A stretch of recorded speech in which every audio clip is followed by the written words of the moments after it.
निराली और बहुत ही अनमोल हैं, पर हिंदी की बात ही कुछ निराली है। ऐसा ही एक चमत्कार हिंदी में मैं आपके सामने रखता हूं, जरा गौर से सुनिएगा। 4 मिलें 64 खिलें, 20 रहें कर जोड़, प्रेमी सज्जन 2 मिलें, खिल गए 7 करोड़। मुझसे एक बुजुर्ग ने इस कहावत का अर्थ पूछा। काफी सोच विचार के बाद भी जब मैं नहीं बता पाया तो मैंने कहा, बाबा आप ही बताइए, मेरी समझ में तो कुछ नहीं आ रहा। तब एक रहस्यमयी मुस्कान के साथ बाबा समझाने लगे, देखो बेटे, ये बड़े रहस्य की बात है। 4 मिलें मतलब जब भी कोई मिलता है तो सबसे पहले आपस में दोनों आंखें मिलती हैं, इसलिए कहा गया है कि 4 मिले। फिर कहा 64 खिलें, यानी दोनों के 32 दांत कुल मिलाकर 64 हो गए। इस तरह 4 मिले 64 खिलें।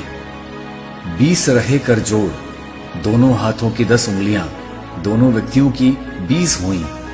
20 मिलकर ही एक दूसरे को प्रणाम की मुद्रा में हाथ परबस उठ ही जाते हैं। प्रेमी सज्जन 2 मिले, जब 2 आत्मीय जन मिले, ये बड़े रहस्य की बात है, क्योंकि मिलने वालों में आत्मीयता नहीं हुई तो ना 20 रहे कर जोड़ होगा और ना 64 खिलेंगे। उन्होंने आगे कहा, वैसे तो शरीर में रोम की गिनती करना असंभव है, लेकिन मोटा मोटा 3.5 करोड़ बताते हैं बताने वाले। तो कवि का अंतिम रहस्य, प्रेमी सज्जन 2 मिले, खिल गए 7 करोड़, इसका अर्थ हुआ कि जब कोई आत्मीयता से मिलता है तो रोम रोम खिलना स्वाभाविक ही है मेरे भाई।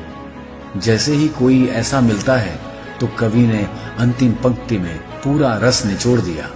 खिल गए 7 करोड़, यानी हमारा रोम रोम खिल जाता है। भाई वाह, आनंद आ गया। हमारी कहावतों में कितना सार छुपा है। एक एक शब्द चाशनी में डूबा हुआ है, हृदय को भावाविभोर करता हुआ। इन्हीं कहावतों के जरिए हमारे बुजुर्ग, जिनको हम कम पढ़ा लिखा समझते हैं, हमारे अंदर गाहे बगाहे संस्कार का बीज बोते रहते थे। अपनी संस्कृति और अपने संस्कार यूं ही जीवित रखिए। धन्यवाद। जय हिंद।